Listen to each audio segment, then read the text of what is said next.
Andy, ano ang pangunahing concern ng mga mamamayan dyan sa Palawan tungkol dito sa mga namataang China warship? Magandang tanghali, Aga.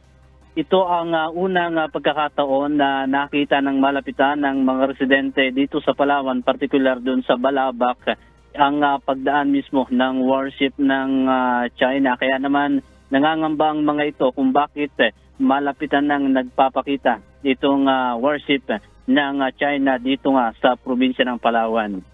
Nag-aalala ngayon ang sangguniang panlalawigan ng Palawan bunsod ng tumataas na tensyon sa West Philippine Sea at pagdaan ng mga warship ng China sa Balabac Strait.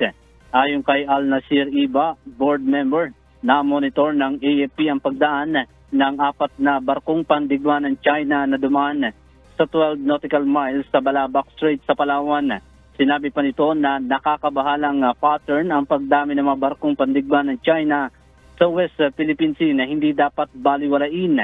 Ang Balabac Strait ay isang mahalagang daanan na nag-uugnay sa West Philippine Sea at Sulu Sea at madalas daanan ng mga international ship. Ang pagdaan ng mga barkong ito sa ilalim ng international maritime law, hindi natin ito dapat baliwalain.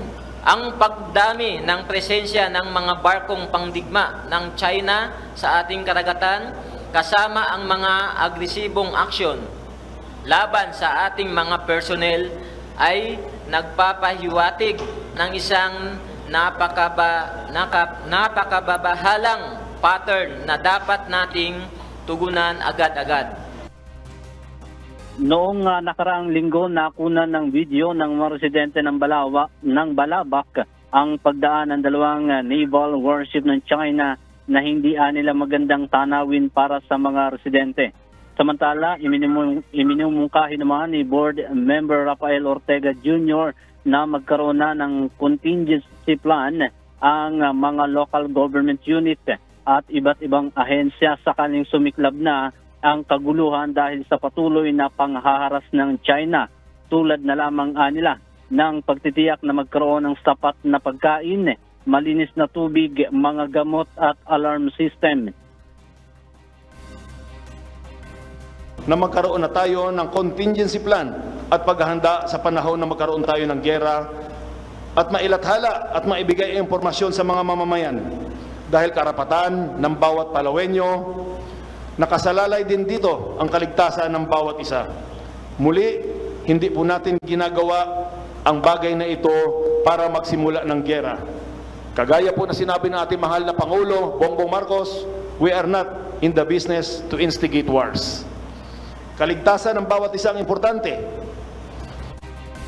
Dagdag naman ni Ferdinand Savalia, President ng Liga ng mga Barangay, na imungkahi sa punong lalawigan na magkaroon ng special council na tututok sa West Philippine Sea issue. Anya, hindi titigil ang bansang China na guluhin ang tropa ng pamahalaan sa tuwing nagsasagawa ng resupply mission sa mga sundalo na nasa BRP Sierra Madre sa Ayungin Shoal hanggat hindi nila ito nasa sakop. Aga, aminado naman ang mga miyembro ng Sangguniang Panlalawigan ng Palawan na malayo pa sila sa ngayon sa preparasyon sakaling magkaroon ng biglaang kaguluhan sa West Philippine Sea. Balik sa iyo, Aga. Maraming salamat, Andy Pagayon.